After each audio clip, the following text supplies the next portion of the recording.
Hola, soy Adriana Patricia Villalobos Méndez y hoy voy a hablar sobre los aspectos relevantes en la perspectiva de género.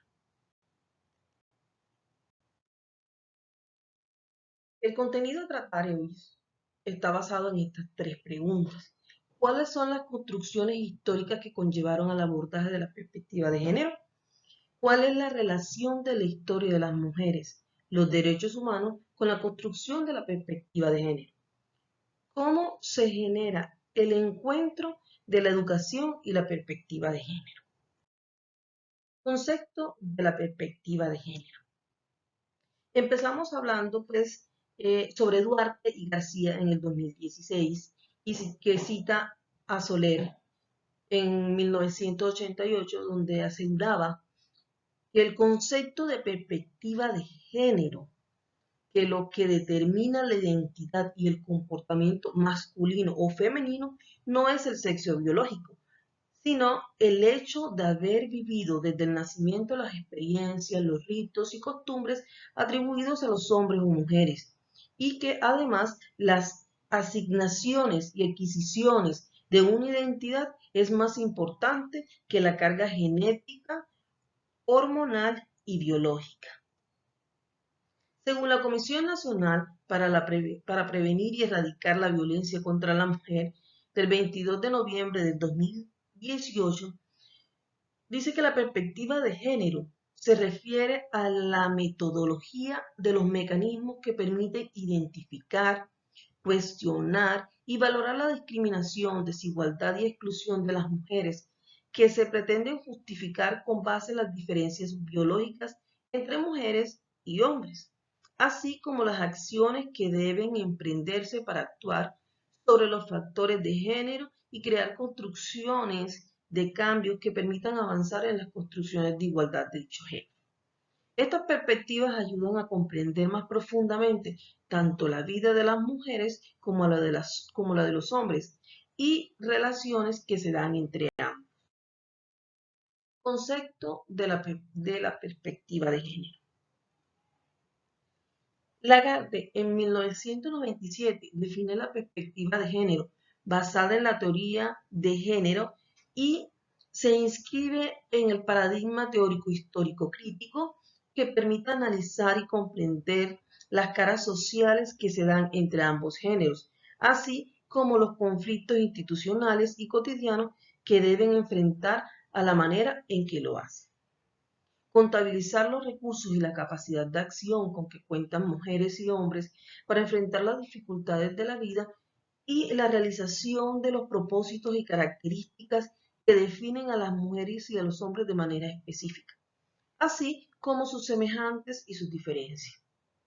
Estas perspectivas de género analizan las posibilidades vitales de las mujeres y los hombres, el sentido de sus vidas y sus expectativas y oportunidades complejas y en las diversas relaciones. Construcción históricas que conllevaron al abordaje de las perspectivas de género.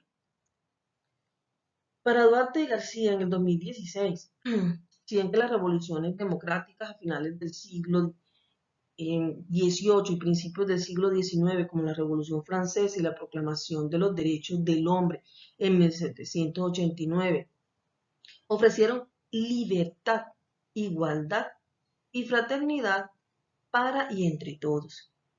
Solo cumplieron este sueño emancipador para muy pocos. Esos primeros arreglos políticos transformaron ciertos rasgos, unos biológicos como la edad del sexo y otros adquiridos como la propiedad y la capacidad física en criterios de distinción relevantes en el campo político. Las mujeres siguieron ubicadas en un lugar específico, el de las ciudadanas pasivas y dependientes, que la hizo objeto de subordinación, violencia y discriminación política, económica, culturales particular. Pero es a raíz de toda esta lucha organizada de la mujer por la conquista de su ciudad, de su ciudadanía plena, que son derechos como el derecho del voto, elegir y ser elegido en cargos de poder, que se lograron que los derechos específicos quedaran consagrados en muchas de las constituciones que fueron aprobadas en la década de los 90 y del siglo pasado en América Latina y en particular en Colombia. Este proceso de conquista vendría acompañado de una nueva historia que con rigurosidad empezaría a documentar la participación activa de las mujeres en la construcción de sociedad, Estado y nación. Relaciones de la historia de las mujeres y los derechos humanos con la construcción de la perspectiva de género. Al respecto, Duarte y García en el 2016 hablan sobre los antecedentes históricos, sobre los conceptos equidad e iniquidad de género y el lugar de la mujer, que fue inicialmente concebida como una especie de difusión de la historia de dichas mujeres.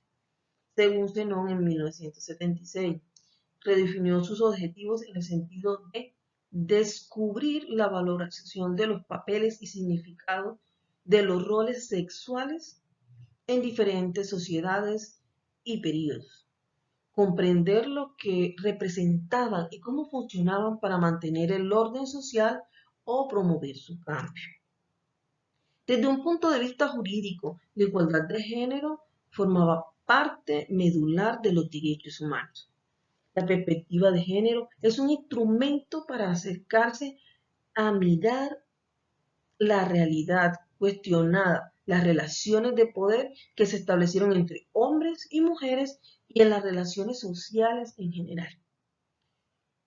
Como frente a estas injusticias, condiciones y estos silencios, fue emergiendo una comunidad de mujeres activistas, académicas y militantes, feministas, que cuestionaron estas circunstancias y elaboraron un nuevo discurso que permitió comprender cómo la violencia contra las mujeres y la discriminación de género estaban ineludibles y articuladas.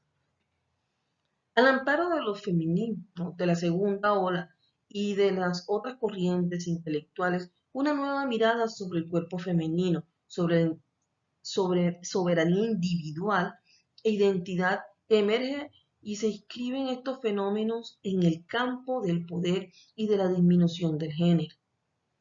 Esta comunidad de activistas e intelectuales se enfoca en conquistar la soberanía plena de las mujeres sobre su propio cuerpo y en denunciar la violencia de las que son objetos en la vida cotidiana por parte de vecinos, compañeros, hermanos, padres e instituciones como la iglesia, el aparato judicial y los saberes como la medicina. El encuentro de la educación y la perspectiva de género. Entre estas circunstancias hay que destacar, sobre todo, la nueva concepción de la educación asumida por la reforma educativa y el marco legal como un sistema democrático, igualitario y obligatorio cuyo objeto es formar a las futuras ciudadanas y ciudadanos educados de hoy. Los centros educativos como agentes de socialización se encargaron de transmitir saberes, formar valores y establecer normas de comportamiento, proyectándose hacia modelos no sexistas y más democráticos, de manera que las personas y las generaciones estén capacitadas para enfrentar los retos de la complejidad de la sociedad con expectativas de equidad. Y se ha producido una serie de circunstancias y de acondicionamientos sociales, económicos, culturales y políticos que han llevado a poner en evidencia el sexismo en el ámbito educativo y a intentar transformar esta injusta situación. El encuentro de la educación y la perspectiva de género. La escuela y la familia son importantes agentes de socialización para los educandos y las sociedades. Ambos tienen el encargo social de educar en la cultura de la paz y en la igualdad entre los géneros, construyendo conjuntamente valores y patrones no sexistas en las personas. Los actores de la educación se deben evitar para, por medio del lenguaje, los tratos, los juegos, la enseñanza y otras formas prácticas que se refuercen los estereotipos de género. Gracias.